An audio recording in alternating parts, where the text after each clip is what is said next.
So it seems we got Ultra Cell. At least that's what a lot of us thought. We actually got Legends Limited Fusion Zamasu. This guy is a red unit who's going to be releasing tomorrow on the 28th. But you're here because you want to know whether it's worth it to summon on him or not. In this video, I'll be covering precursors or things you should consider before you summon, even if you are going to summon or not. On top of that, I'll be going through his kit, giving you a summary of what he does. Then I'll be telling you whether I think it's worth it for you to summon or who it would suit. And on top of that, whether I'm going to be summoning, because a lot of people take whether I'm summoning as a good decision or not. Let's get into this. So it's the start of the year and you want to know where you should put your chrono crystals. A lot of you guys might have summoned on Trunks and Gohan, but even if you didn't, depending on how many chrono crystals you got, this guy might be a good addition to you. But what I would say is the first thing you should look at is showcases, because you guys are not content creators. When this guy's banner drops, you shouldn't summon for him straight away. Go on YouTube, type in Zamasu showcase, and it will come up. Watch a couple and don't just watch the big guys, because a lot of them have better accounts. Watch accounts that you wouldn't watch, channels that you wouldn't watch, so you can get a widespread opinion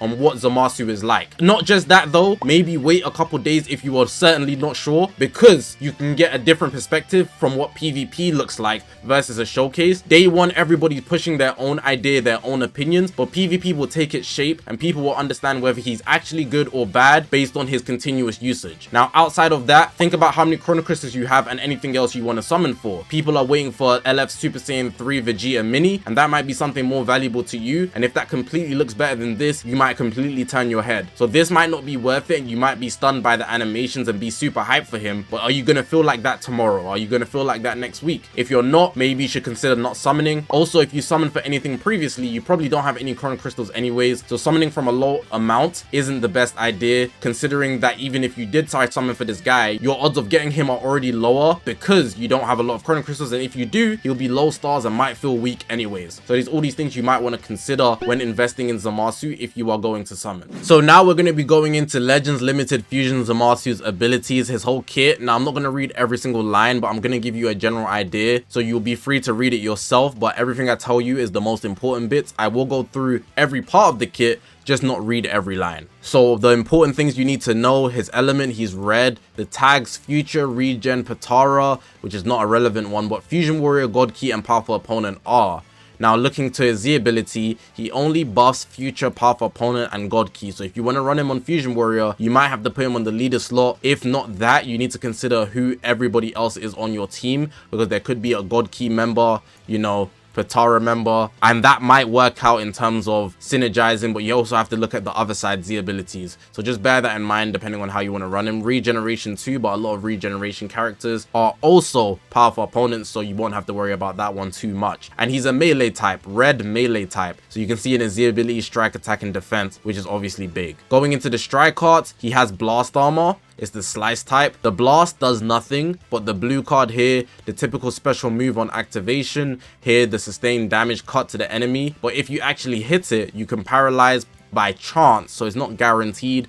40% chance, and you also shorten your ally sub counts, which gives you a higher probability of saving him, so you can get him out of the way. Here we have the green card. He's going to get a card when he presses it. He's going to restore own health by 10% and key, and then also get 15% damage inflicted. The 50 key is actually really big. That's more than a lot of units get. Now here you're going to see something that's really relevant, because it's his gauge. Now his gauge is a 2 type, and you're going to see I'm going to call him Maharaga a lot. If you don't know who Maharaga is, he's a literal thing that just adapts. It just means that he's going to adapt a lot, and he switches between sustained damage type gauge and attack type gauge. It's very easy to switch in between both, but to switch to the sustained damage type, you don't really get the choice, whereas to switch from sustained to attack, you do get the choice, which I'll elaborate on later. But if your gauge currently is sustained damage type, when you press the green card here, you will actually heal and you'll get these buffs here. So the main thing I like is these two things: the seal special move and special art, so that's the blue and the green card. For 5 timer counts is a big inconvenience for your enemy. On top of that, if it's the attack type, you will draw a card if you have 3 or fewer,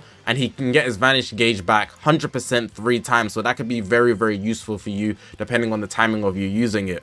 So the green card is actually really, really good. So we have the ultimate arts here. I don't think the ultimate art is too special, but I do really like the fact that it does AoE damage if you land it. It destroys cards, and the bleed, people very underrate bleed.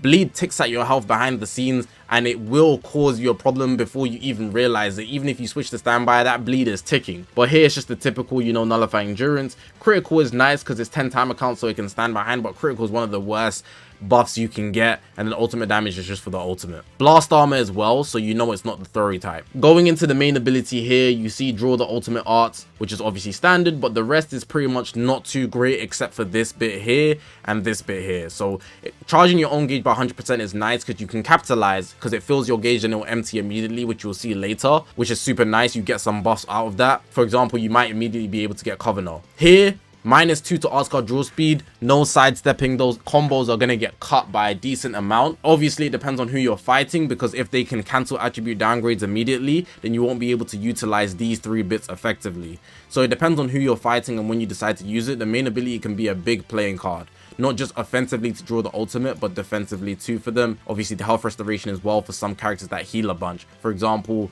Beast Gohan, or anybody that heals once they hit half health. Now, the unique ability here, he has the typical, like, you know, the buff things that you have, which is nice. Unique gauge charge rate, but these are just standard, you know. The damage buff, what I will say is 170%. You just keep that in mind, and the reduced damage received is also nice. Here we're moving on to when he enters the battlefield. Doesn't get a card on entry, but of course there's 60% extra, so you're gonna go from 170 to 230. Strike damage extra, which is nice. So for just the strike damage alone, you're on 250. That's really nice. Very tanky here, which cannot be cancelled, and as we downgrade to the enemy's power, which is less, so he's gonna be able to tank more. Even though this guy's a melee type, I'm gonna elaborate on him more, and I think he's gonna be very good defensively more than anything else. Key is nice though on entry. Every time he presses a card, so the following effects occur every time this character uses a strike or blast arts card.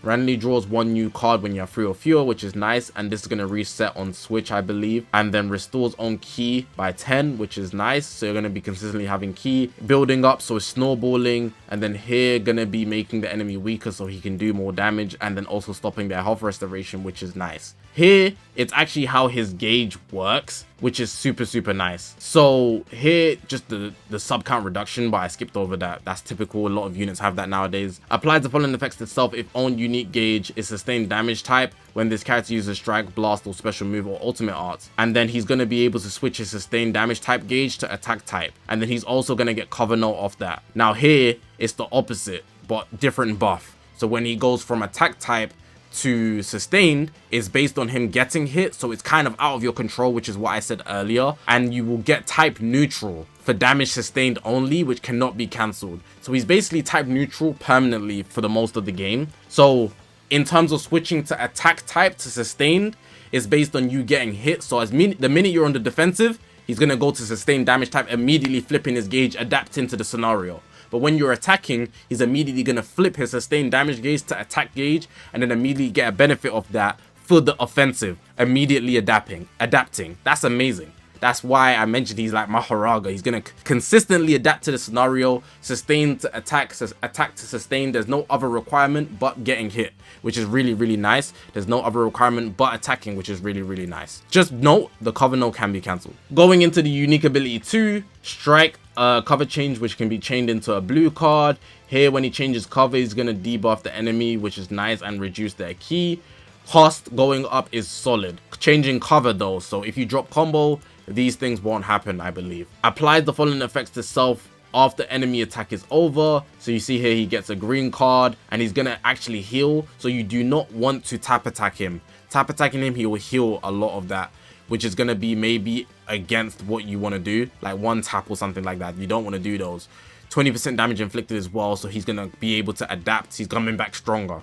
Then here, it's based on what gauge he has. So if you remember his main ability, when his main ability pressed, he's able to get 100% to his gauge. Depending on what gauge he has applied, he's going to get the benefit of that once it fills and empties. So here is the sustained damage type gauge. If it's sustained damage type, and it will actually be that when the battle starts, he's going to basically fill it based on himself getting hit. And then once it's filled, he's going to get the health, damage inflicted, he's going to destroy enemy cards, reduce enemy key. So he's like Super Baby 2 pretty much, but the main big things here, he's going to steal Rising Rush and main abilities, which keeps him alive basically, which is nice.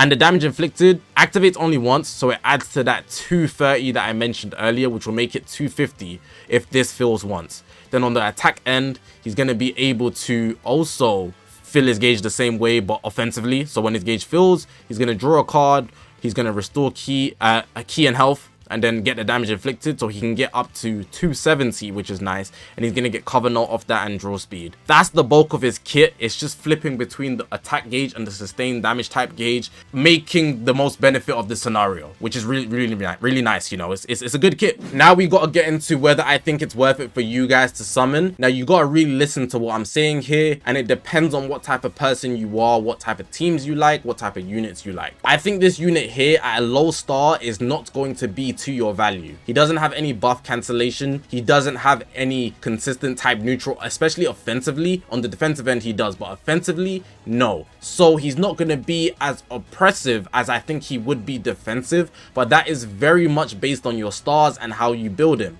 A lot of units are very much the type that work for you, and this guy is not that type. And let me explain what I mean by that. So we have units like Ultra Margin Vegeta who work for you. You don't have to really think. They're protected and they have good offenses. Beast, he works for you. He's protected and he has good offenses. Let's look about Prime Ultra Vegeta Blue, Prime Beast Gohan. These are units that work for you very easily because their oppressive nature is so high, while they also have things that work on the defensive end. Now this Zamasu here, he doesn't have much of a defensive end, even though he is tanky, but that's where the stars come in. So I spoke earlier in the video talking about the chrono crystals that you have. If you summon on things recently and you're free to play, you probably don't have enough chrono crystals to go in on this and get value out of him, because possibly a 3-star Zamasu is not going to look as great as you think he is, especially post boost. This guy, even though he's tanky built and will be more valuable defensively, can also do offensive stuff. I feel like if you hone in on his offenses too much, he will get melted and you will not like this unit. But he also does have the benefit of having a good team. So he's going to be on future, but you have to build the team with intention. He's going to be on powerful opponent, which will definitely be getting more buffs going down the line. He's also going to be on God Key, which does have good units already. So he's surrounded by good teams where they also have survivability on the end, so he doesn't need to be that unit that has survivability. But for a team like Fusion Warrior, if you have gold tanks, you don't really need him, because gold tanks fits that survivability role while you already have offensive nature on that team.